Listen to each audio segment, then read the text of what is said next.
नमस्कार साथियों, आज की क्लास में आप सभी का स्वागत है। इस क्लास में आईबी सिक्योरिटी असिस्टेंट 2025 में होने वाली परीक्षा के लिए आप सभी के लिए प्रीवियस ईयर के कुछ इम्पोर्टेंट प्रश्नों को आप तक नोट कर लाते हैं। ये सभी प्रश्न आपकी परीक्षा के लिए बेहद इम्पोर्टेंट क्वेश्चंस हो सकते हैं। तो दोस्तों, वीडियो में किसी भी प्रश्न को स्किप ना करते हुए वीडियो को अंत तक देखना। तो दोस्तों, आज की क्लास को स्टार्ट करते हैं। सभी प्रश्नों को आपको एक्सप्लेनेशन के साथ में बताया गया है, ठीक है। तो आज का जो पहला प्रश्न है उसको आप तक लाते हैं। ये पहला प्रश्न क्या दिया गया है? भारत का पहला उपग्रह आर्यभट्ट किस वर्ष अंतरिक्ष में प्रक्षेपित किया गया था? तो आपका राइट आंसर है 1975 में प्रक्षेपित किया गया था, ठीक। इसके मुख्य बिंदु क्या दिए गए हैं, इसके जो पॉइंट हैं इंपॉर्टेंट उनको समझ लेते हैं। तो आर्यभट्ट भारत का पहला कृत्रिम उपग्रह था। इसका प्रक्षेपण 19 अप्रैल 1975 में को सोवियत संघ से हुआ था। इसका नाम जो था वो महान गणितज्ञ खगोल शास्त्री आर्यभट्ट के नाम पर पड़ा था। इसे इसरो ने डिजाइन किया था। अगला क्वेश्चन है दोस्तों, क्वेश्चन नंबर 2 है कि रॉ जो रिसर्च एनालिसिस विंग जो एजेंसी है, इसकी स्थापना कब की गई थी? तो आपकी जो इसकी स्थापना की गई थी वो 1968 में की गई थी। आपका राइट आंसर ऑप्शन बी है, ठीक। इसको मुख्य रूप से समझ रहे हैं डिटेल में। तो RAW जो रॉ एजेंसी है भारत की बाहरी खुफिया एजेंसी है। इसे 1968 में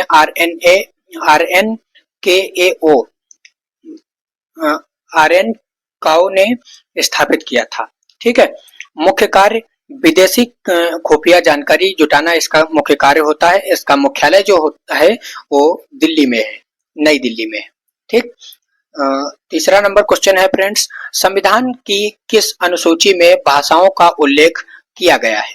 तो आपका राइट आंसर है 8वीं अनुसूची में भाषाओं का उल्लेख किया गया है। इसको मुख्य रूप से देख लेते हैं, इंपॉर्टेंट पॉइंट इसके।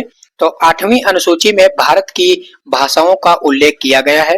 वर्तमान में इसमें 22 भाषाएं शामिल हैं। प्रारंभ में केवल 14 भाषाएं थी, लेकिन अब हिंदी अंग्रेजी केंद्र सरकार की आधिकारिक भाषाएं हैं। बाकी अन्य भाषाएं हैं जो 20 हैं, ठीक। अगला क्वेश्चन देखते हैं दोस्तों, राष्ट्रीय जांच एजेंसी NIA की स्थापना कब हुई थी? तो इसका राइट आंसर है ऑप्शन सी 2008 में हुई थी, ठीक। इसको डिटेल में समझते हैं। तो डिटेल में क्या दिया गया है, NIA की स्थापना 2008 में मुंबई हमले के बाद हुई थी, ठीक है। इसका मुख्य उद्देश्य आतंकवाद और संगठित अपराध की जांच करना होता है। यह गृह मंत्रालय के अंतर्गत काम करती है। इसका मुख्यालय नई दिल्ली में है, ठीक। क्वेश्चन नंबर 5 दोस्तों देखते हैं, किस अनुच्छेद में राष्ट्रपति को आपातकालीन की स्थिति घोषित करने का अधिकार प्राप्त होता है? तो आपका राइट आंसर है अनुच्छेद 352 में, उसको आर्टिकल 352 के तहत उसको आपातकालीन स्थिति घोषित करने का अधिकार प्राप्त होता है राष्ट्रपति को। तो इसको डिटेल में देख लेते हैं। तो आर्टिकल 352 जो है, अनुच्छेद 352 के अंतर्गत राष्ट्रीय आपातकाल लागू किया जाता है। यह युद्ध, बाहरी आक्रमण या आंतरिक विद्रोह की स्थिति में लगाया जा सकता है। इसे केवल राष्ट्रपति ही घोषित कर सकता है। संसद को भी इसकी मंजूरी देनी होती है, ठीक। अगला क्वेश्चन दोस्तों है क्वेश्चन नंबर 6 है, भारत का पहला परमाणु परीक्षण स्माइलिंग बुद्धा कहाँ किया गया था? भारत का जो पहला परमाणु परीक्षण स्माइलिंग बुद्धा था वो कहाँ किया गया था? तो आपका राइट आंसर है पोखरण में किया गया था, ठीक। पोखरण में किया गया था। ऑप्शन ए आपका राइट आंसर है। इसको डिटेल में समझ लेते हैं। तो स्माइलिंग बुद्धा पहला परमाणु परीक्षण था। यह 18 मई 1974 में पोखरण राजस्थान में किया गया था। यह परीक्षण इंदिरा गांधी सरकार के समय अंतराल में हुआ था। भारत का 5वां परमाणु शक्ति संपन्न देश बना था भारत, ठीक। अगला क्वेश्चन फ्रेंड्स है क्वेश्चन नंबर 7 है, ब्लैक टॉर्नेडो ऑपरेशन किस घटना से संबंधित है? तो आपका राइट आंसर है 26/11 जो मुंबई हमला हुआ था उससे संबंधित है। ठीक, ऑप्शन बी आपका राइट आंसर है। इसको डिटेल में समझ लेते हैं। तो 26/11 मुंबई हमले में एनएसजी द्वारा चलाया गया ऑपरेशन था। ठीक है, इसका उद्देश्य आतंकियों को खत्म करना और प्रबंधकों को छुड़ाना था। ठीक, बंधकों को छुड़ाना था। यह ऑपरेशन ताज होटल, ओबराय होटल और नरीमन हाउस में चलाया गया था। इसमें कई कमांडो शहीद भी हो गए थे। ठीक, अगला क्वेश्चन, क्वेश्चन नंबर 8 है, नाटो का मुख्यालय कहाँ स्थित है? तो आपका राइट आंसर है ब्रुसेल्स में स्थित है नाटो का मुख्यालय। इसको डिटेल में देखते हैं। तो डिटेल में क्या दिया गया है, नाटो की स्थापना 1949 में हुई थी। यह सैन्य संगठन है जिसमें यूरोप व उत्तरी अमेरिका के देश शामिल हैं। इसका मुख्यालय ब्रुसेल्स बेल्जियम में है। नाटो का उद्देश्य सामूहिक सुरक्षा है। ठीक, अगला क्वेश्चन फ्रेंड्स है, क्वेश्चन नंबर 9 है, जो पेंटागन पेपर्स है इस किससे संबंधित है? पेंटागन जो पेपर्स है इसे किससे संबंधित है? तो आपका राइट आंसर है वियतनाम युद्ध से संबंधित है। ठीक, वियतनाम युद्ध से संबंधित है पेंटागन पेपर्स। अगला क्वेश्चन है फ्रेंड्स, इसके जो पॉइंट दिए गए हैं ये इंपॉर्टेंट पॉइंट्स हैं। तो पेंटागन जो पेपर्स हैं 1971 में अमेरिका में प्रकाशित हुए थे। ठीक है, यह वियतनाम युद्ध से संबंधित गुप्त दस्तावेज थे। इसमें सरकार की वास्तविक रणनीति उजागर हुई। अमेरिका में बड़ी रणनीति हलचल मची। अमेरिका में बड़ी राजनीतिक हलचल मची थी। ठीक, अगला क्वेश्चन फ्रेंड्स है, क्वेश्चन नंबर 10 है, आईएसआई किस देश की खुफिया एजेंसी है? तो आपका राइट आंसर है पाकिस्तान की खुफिया एजेंसी है आईएसआई। ठीक, अगला क्वेश्चन पॉइंट इसके दिए गए हैं, आईएसआई पाकिस्तान की खुफिया एजेंसी है। इसकी स्थापना 1948 में किया था पाकिस्तान ने। यह सेना और सरकार दोनों के लिए काम करती है। भारत विरोधी गतिविधियों के में इसे भूमिका मानी जाती है। गतिविधियों में इसकी भूमिका मानी जाती है। ठीक, अगला क्वेश्चन है फ्रेंड्स, क्वेश्चन नंबर 11 है, भारत का पहला साइबर क्राइम पुलिस स्टेशन कहाँ स्थापित किया गया था? तो आपका राइट आंसर है ऑप्शन ए हैदराबाद में स्थापित किया गया था। ऑप्शन ए आपका राइट आंसर है। इसके मुख्य पॉइंट देखते हैं। तो भारत का पहला cyber crime police station Hyderabad में 2000 में खोला गया था। 2000 में खोला गया था। साइबर अपराधों की जांच के लिए इसकी शुरुआत की गई थी। इसमें ऑनलाइन धोखाधड़ी, हैकिंग, डेटा चोरी अपराध शामिल हुए थे। बाद में अन्य राज्यों में भी खोले गए थे। ठीक, अगला क्वेश्चन है, क्वेश्चन नंबर 12 है फ्रेंड्स, सीसीटीवी का फुल फॉर्म क्या होता है? तो आपका राइट आंसर है सीसीटीवी का जो फुल फॉर्म है वो आपका क्लोज सर्किट टेलीविजन होता है। ऑप्शन ए आपका राइट आंसर है। ठीक, अगला पॉइंट जो दिया गया है दोस्तों वो है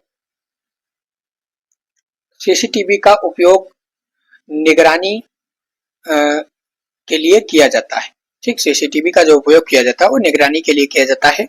इसमें कैमरा और मॉनिटर आपस में जुड़े होते हैं। यह सुरक्षा व्यवस्था का महत्वपूर्ण हिस्सा है।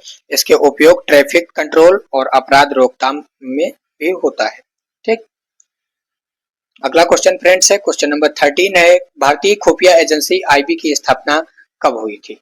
तो आपका राइट आंसर है ऑप्शन सी 1904 में हुई थी।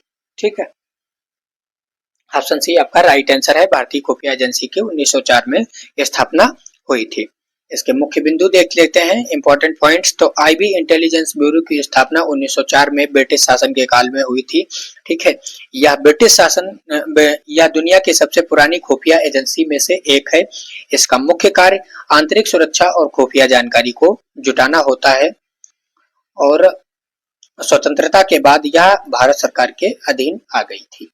ठीक, अगला क्वेश्चन है फ्रेंड्स, भारत में आपातकाल पहली बार किस वर्ष लागू हुआ था? तो आपका राइट आंसर है ऑप्शन ए 1962 में पहली बार आपातकाल लागू हुआ था। ठीक, इसको डिटेल में समझ रहे हैं दोस्तों। पहला आपातकाल 1962 में चीन भारत युद्ध के दौरान लगाया गया था। यह राष्ट्रीय आपातकाल था अनुच्छेद 362 के अंतर्गत घोषित किया गया था। इसके बाद 1971 और 1975 में भी आपातकाल लगा था। ठीक, अगला क्वेश्चन फ्रेंड्स, क्वेश्चन नंबर 15 है, विश्व का सबसे बड़ा लोकतंत्र कौन सा है? तो आपका राइट आंसर है ऑप्शन बी, भारत जो है वो विश्व का सबसे बड़ा लोकतंत्र है भारत का। इसको डिटेल में समझ लेते हैं। तो भारत जनसंख्या के आधार पर दुनिया का सबसे बड़ा लोकतंत्र है। यह भारत लगभग 90 करोड़ से ज्यादा मतदाता 90 करोड़ से ज्यादा मतदाता हैं लगभग भारत में। भारत का चुनाव आयोग निष्पक्ष चुनाव कराता है। संविधान भारत को लोकतांत्रिक गणराज्य घोषित करता है। अगला क्वेश्चन फ्रेंड्स है, क्वेश्चन नंबर 16 है, फाइव आइज अलायंस किस क्षेत्र से संबंधित है? फाइव आइज अलायंस किस क्षेत्र से संबंधित है? तो आपका राइट आंसर है ऑप्शन बी, खुफिया जानकारी साझा करने से संबंधित है। ठीक, इसको डिटेल में समझ लेते हैं। तो फाइव आइज 5 देशों का खुफिया साझा करने वाला समूह है। इसमें अमेरिका, ब्रिटेन, कनाडा, ऑस्ट्रेलिया और न्यूजीलैंड शामिल है। यह देश आपस में सुरक्षा खुफिया जानकारी शेयर करते हैं। इसे सबसे शक्तिशाली इंटेलिजेंस नेटवर्क माना जाता है।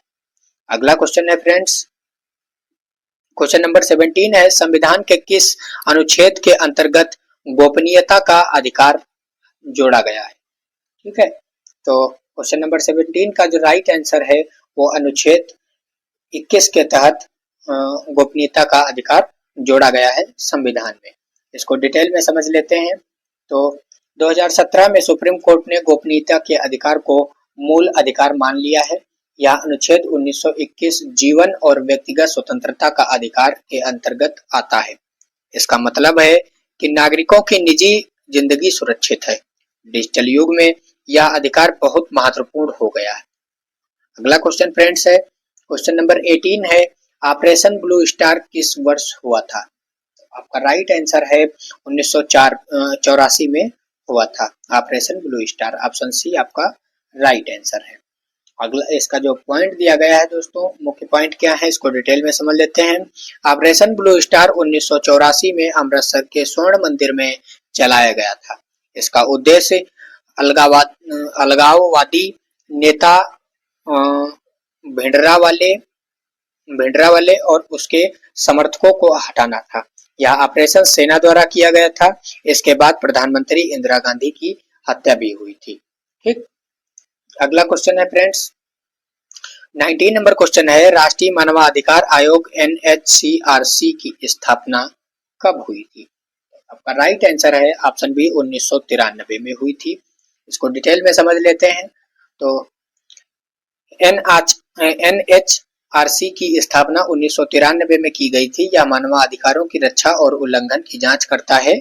इसमें सेवानिवृत्त न्यायाधीश और विशेषज्ञ शामिल होते हैं। यह एक स्वतंत्र और संवैधानिक निकाय है। अगला क्वेश्चन है फ्रेंड्स, क्वेश्चन नंबर 20 है, FBI किस देश की खुफिया एजेंसी है? FBI जो है वो किस देश की खुफिया एजेंसी है? तो ये अमेरिका की खुफिया एजेंसी है। ठीक है, आपका राइट आंसर ऑप्शन सी है। अगला इसका जो पॉइंट है विवरण में इसको समझते हैं। तो FBI अमेरिका की प्रमुख एजेंसी है। इसकी स्थापना 1908 में उसने की थी। ठीक है, यह आंतरिक सुरक्षा और अपराध जांच करती है। इसका मुख्यालय वाशिंगटन DC में है। अगला क्वेश्चन फ्रेंड्स, क्वेश्चन नंबर 21 को देख लेते हैं। भारत का पहला उपग्रह प्रक्षेपण केंद्र कहाँ स्थित है? आपका राइट आंसर है श्रीहरिकोटा में स्थित है। ऑप्शन ए आपका राइट आंसर है। भारत का जो पहला उपग्रह प्रक्षेपण केंद्र था वो श्रीहरिकोटा में स्थित है। इसको डिटेल में समझ लेते हैं फ्रेंड्स। श्रीहरिकोटा आंध्र प्रदेश में सतीश धवन अंतरिक्ष केंद्र, सतीश धवन जो अंतरिक्ष केंद्र है वहां पर स्थित है श्रीहरिकोटा में। ठीक है, यहीं से PLSV और GLSV रॉकेट लॉन्च किए गए थे। ठीक है, भारत का पहला उपग्रह SLV-3 था, यहीं से छोड़ा गया था। यह एशिया का सबसे प्रमुख स्पेस सेंटर है। ठीक, अगला क्वेश्चन फ्रेंड्स, क्वेश्चन नंबर 22 है, CISF का मुख्य कार्य क्या होता है? CISF जो फोर्स होती है उसका मुख्य कार्य क्या होता है? तो इसका मुख्य कार्य औद्योगिक इकाइयों की सुरक्षा करना होता है। ऑप्शन बी आपका राइट आंसर है 22 क्वेश्चन का। इसको डिटेल में समझते हैं। तो CISF central industrial security force होती है। इसका जो फुल फॉर्म होता है वो सेंट्रल इंडस्ट्रियल सिक्योरिटी फोर्स इसका फुल फॉर्म होता है। इसकी स्थापना 1969 में की गई थी। इसका मुख्य कार्य औद्योगिक इकाइयों और सरकारी संस्थानों की सुरक्षा करना है। बाद में इसे हवाई अड्डों और मेट्रो की सुरक्षा भी सौंपी गई है। यह धर्मसैनिक बल भी है। अगला क्वेश्चन फ्रेंड्स है क्वेश्चन नंबर 23 है, भारत का पहला उपग्रह संचार केंद्र कहाँ स्थापित हुआ था? तो इसका राइट आंसर है क्वेश्चन नंबर 23 का ऑप्शन ए राइट आंसर है, पुणे में हुआ था। ठीक, इसको डिटेल में समझ लेते हैं दोस्तों 23 क्वेश्चन को। तो पुणे में भारत का पहला उपग्रह संचार केंद्र 1967 में स्थापित हुआ था। इसे अर्थ स्टेशन कहा जाता है। इसका उपयोग अंतर्राष्ट्रीय दूरसंचार के लिए किया जाता है। भारत में स्पेस प्रोग्राम की शुरुआत थी यहीं से। अगला क्वेश्चन फ्रेंड्स है क्वेश्चन नंबर 24 है, MI6 किस देश की खुफिया एजेंसी है? जो MI6 है वो किस देश की खुफिया एजेंसी है? तो आपका राइट आंसर है ब्रिटेन की खुफिया एजेंसी है। ऑप्शन ए आपका राइट आंसर है। इसको डिटेल में समझते हैं। तो MI6 ब्रिटेन की बाहरी खुफिया एजेंसी है। इसे सीक्रेट इंटेलिजेंस सर्विस SIS भी कहा जाता है। यह विदेशी खुफिया जानकारी जुटाती है। इसे जेम्स बॉन्ड फिल्मों से भी प्रसिद्धि मिली है। अगला क्वेश्चन है आप सभी का दोस्तों 25 नंबर क्वेश्चन है, NDRF national disaster response force का गठन कब हुआ था? तो आपका राइट आंसर है ऑप्शन बी 2005 में वो हुआ था। अगला इसका जो डिटेल में समझते हैं इस क्वेश्चन को दोस्तों, एनडीआरएफ की स्थापना 2005 में हुई थी। इसका कार्य आपदा प्रबंधन और राहत का कार्य करना होता है। यह प्राकृतिक और मानवजनित दोनों आपदाओं पर काम करती है। यह गृह मंत्रालय के अधीन आती है। अगला क्वेश्चन है 26 नंबर क्वेश्चन है फ्रेंड्स, परमाणु अप्रसार संधि एनपीटी किस वर्ष लागू हुई थी? तो आपका राइट आंसर है 1970 में लागू हुई थी। ऑप्शन सी आपका राइट आंसर है। अगला जो इसका पॉइंट दिया गया है दोस्तों डिटेल में समझते हैं। तो एनपीटी जो है वो 1970 में लागू हुई थी। इसका उद्देश्य परमाणु हथियारों का प्रसार रोकना है। 5 परमाणु संपन्न देश इसके सदस्य हैं। भारत में इस संधि पर हस्ताक्षर नहीं किए हैं। भारत ने इस संधि पर हस्ताक्षर नहीं किए हैं। 7 नंबर क्वेश्चन है दोस्तों, भारत का पहला उपग्रह संचार इनसेट 1A इनसेट जो 1A है वो कब प्रक्षेपित हुआ था? तो आपका राइट आंसर है ऑप्शन बी 1982 में हुआ था। ठीक, अब इसको डिटेल में समझते हैं। तो इनसेट 1A जो भारत का पहला उपग्रह संचार था, इसे 1982 में लॉन्च किया गया था। यह मौसम, टेलीविजन और टेलीफोन सेवाओं के लिए था। इनसेट श्रृंखला ने भारत के दूरसंचार क्षेत्र में क्रांति लाई थी। अगला क्वेश्चन फ्रेंड्स देखते हैं क्वेश्चन नंबर 28 है, संविधान की प्रस्तावना में समाजवादी और धर्मनिरपेक्ष शब्द कब जोड़े गए थे? तो आपका राइट आंसर है 1976 में जोड़े गए थे। ऑप्शन सी आपका राइट आंसर है। इसको डिटेल में समझ लेते हैं। तो ये शब्द 42वें संशोधन 1976 से जोड़े गए हैं।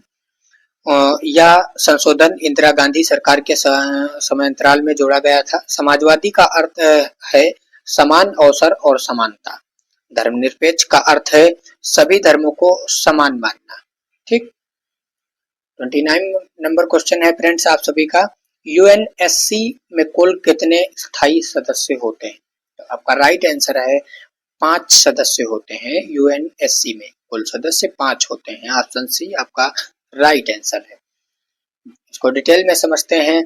तो UNSC United Nations security council में 5 स्थायी सदस्य होते हैं। ये अमेरिका, रूस, ब्रिटेन, फ्रांस और चीन है। ठीक है, ये देश इसमें 5 स्थायी सदस्य हैं। इसके इनके पास वीटो पावर भी है। कुल 15 सदस्य होते हैं जिसमें 10 अस्थायी सदस्य हैं। ठीक, अगला क्वेश्चन, लास्ट और आखिरी क्वेश्चन है आप सभी का। ऑपरेशन विजय किस युद्ध से जुड़ा है? तो आपका राइट आंसर है ऑप्शन डी, 1999 का कारगिल युद्ध से ऑपरेशन विजय जो है वो जुड़ा है। ठीक है, 1999 का जो 1999 का जो कारगिल युद्ध था वो ऑपरेशन विजय से ही जुड़ा था। इसको डिटेल में समझते हैं दोस्तों। ऑपरेशन विजय 1999 के कारगिल युद्ध से जुड़ा है। भारत के पाकिस्तान सैनिकों और आतंकियों को हराया गया था। यह जम्मू कश्मीर के कारगिल जिले में हुआ था। इसमें भारतीय सेना ने बड़ी वीरता और पराकाष्ठा दिखाई थी। तो दोस्तों ये थे आज के टॉप 30 क्वेश्चंस जो आप सभी को उम्मीद है अच्छे से समझ में आ गए होंगे।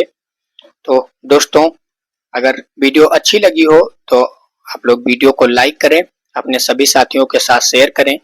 चैनल पर अगर नए हैं तो चैनल को सब्सक्राइब करें। आज के लिए इतना ही। आज की क्लास को यहीं पर रोकते हैं, मिलते हैं कल। तो धन्यवाद दोस्तों।